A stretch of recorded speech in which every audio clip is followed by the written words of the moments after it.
عبدالحفیظ بن محمد غوث صاحب سے حمد باری تعالیٰ یا علی یا قیوم یا نوری سماعت فرما رہے تھے۔ اب میں دعوت خطاب دینے جا رہا ہوں مدرسے انوار الحسنات کی طالبہ عالمہ حافظہ و عالمہ محترمہ ثنا بنت نصیر الدین صاحب تشریف لائے اور تعلیمات سیدنا اسراس علیہ رحمۃ الرضوان پیش کرنے کا شرف حاصل فرمائے۔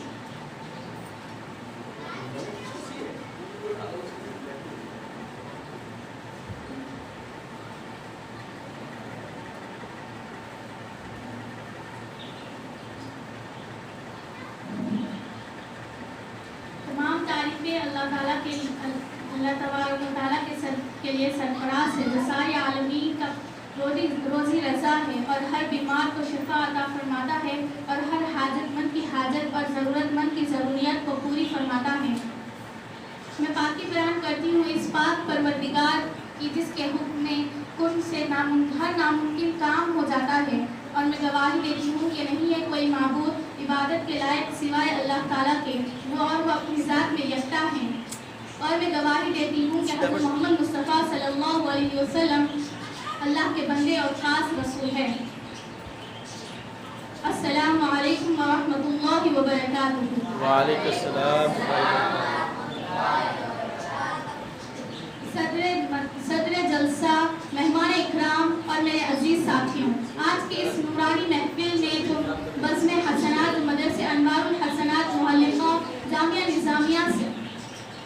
نظامیہ کے تحت رکھا گیا ہے، اس کا عنوان حضرت سیدنا بندے نواز کے سدراس رحمۃ اللہ علیہ کی تعلیمات کے تحت رکھا گیا ہے، اور پہلی مرتبہ مجھے موقع ملا ہے۔ اللہ تعالیٰ سے دعا کروں کہ آپ مجھے حق کہنے اور آپ تمام کو حق سننے کی توفیق عطا فرمائیں، آمین ثم آمین۔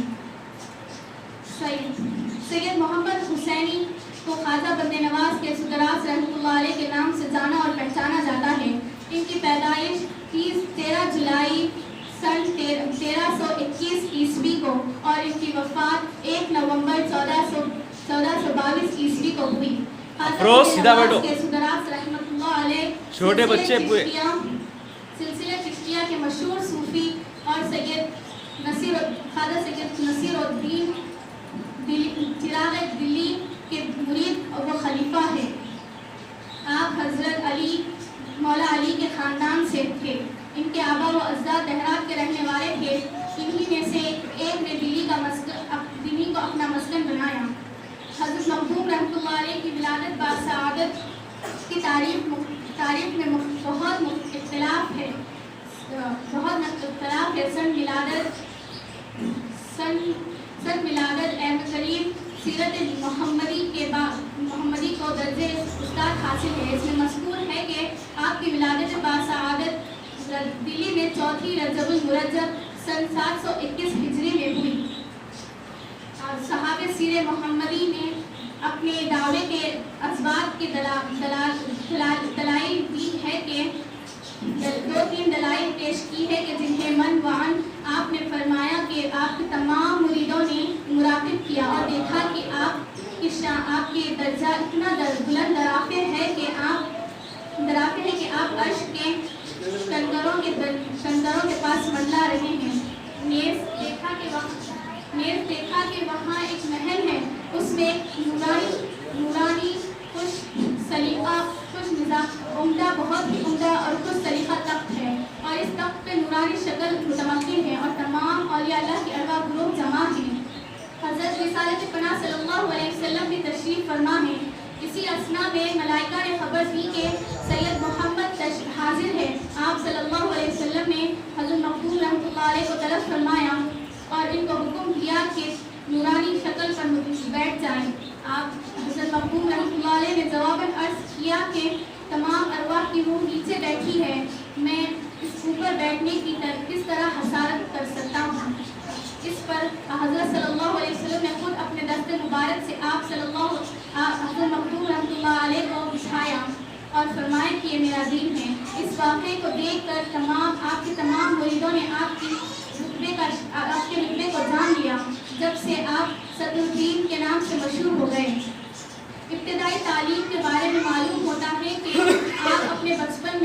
والد ماجد اور نانا کے رہبر تربیت رہے۔ ان دونوں بزرگوں کو حضرت سلطان المشائخ نظام الدین بردوانی سے روایت ارادت تھی۔ آپ کے بچپن میں آپ اپنے والد ماجد اور نانا سے حضرت سلطان المشائخ کے بارے میں بڑے ہی غور و فکر سے حالات ان کے سماعت فرماتے تھے اور دل ہی دل میں سوچتے تھے کہ کیا اچھا ہوتا جو میں ان کے آستانہ قدسی صفات پر حاضر ہو سکتا۔